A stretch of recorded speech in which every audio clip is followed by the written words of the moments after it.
On fait du vin. Ça, je sais pas, mais on fait pousser des oranges. Et en tout cas, à côté des oranges, on lance des navettes. À Cap Canaveral, exactement, c'est tout près des immenses orangeries d'Orlando.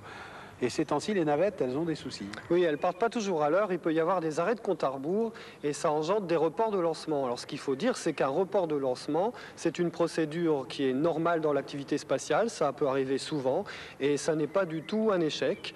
Simplement, une procédure s'enclenche pour sauvegarder la navette. Vous allez voir, énormément d'opérations à ce moment-là se déroulent. Allez, direction Cap Canaveral.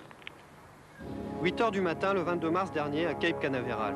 Columbia est prête pour le départ et les 7 hommes de l'équipage rejoignent la cabine de l'avion spatial. Parmi eux, 2 scientifiques allemands. Cette mission est en effet entièrement financée par l'Allemagne et l'Agence spatiale européenne. Dans la soute du shuttle est arrimé le laboratoire européen Space Lab. Il doit permettre de mener à bien près de 90 expériences en apesanteur. À 9 h 51, l'ordre d'allumage est donné aux moteurs principaux de la navette. Les 3 moteurs doivent s'allumer successivement à quelques millièmes de seconde d'écart et atteindre 90% de leur puissance 3 secondes avant le décollage. À 3 secondes du décollage, l'un des moteurs ne s'était pas allumé et la chronologie de lancement s'est arrêtée automatiquement. Columbia est immobilisée. C'est alors que commence sur la navette et le pas de tir une suite d'opérations planifiées avec autant de précision que les procédures du compte à rebours. La passerelle articulée de la tour de lancement est remise en place contre l'écoutille du module d'équipage afin d'évacuer les astronautes. Car avec 1,9 million de litres d'oxygène et d'hydrogène liquide dans le gros réservoir externe, plus 1000 tonnes de poudre dans les 2 boosters, on préfère éviter de laisser plus longtemps que nécessaire des hommes sur le pas de tir. Les réservoirs devront être entièrement purgés lorsque l'équipage aura quitté les lieux. Les ingénieurs de la NASA expliquent qu'une valve d'alimentation d'un moteur ne s'est pas refermée comme prévu avant le décollage. Il faudra la démonter et l'expertiser avant de pouvoir relancer Columbia. Cela devrait prendre plusieurs semaines. Mais cet incident aura démontré la pleine efficacité des systèmes de sécurité.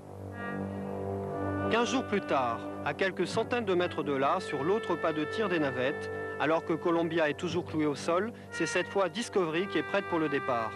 4 hommes et une femme sont à bord pour une mission d'étude de l'atmosphère terrestre et en particulier de la couche d'ozone au-dessus de l'hémisphère nord. Et là aussi, interruption du compte à rebours, cette fois à 11 secondes du décollage avant la mise à feu des moteurs. Comme pour Columbia, une valve est à l'origine de l'arrêt. Un instrument de contrôle a indiqué par erreur qu'elle ne s'était pas fermée et a tout stoppé. Mais là, pas de moteur à démonter, le lancement est reporté de 48 heures. Le 8 avril, les ultimes vérifications ont été effectuées sur Discovery.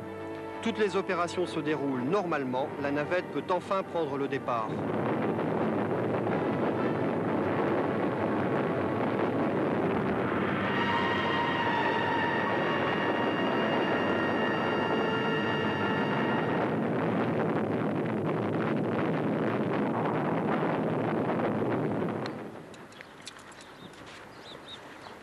Travaillez votre footing, Bernard. C'est l'apocalypse cette émission aujourd'hui. Tout à l'heure, c'était le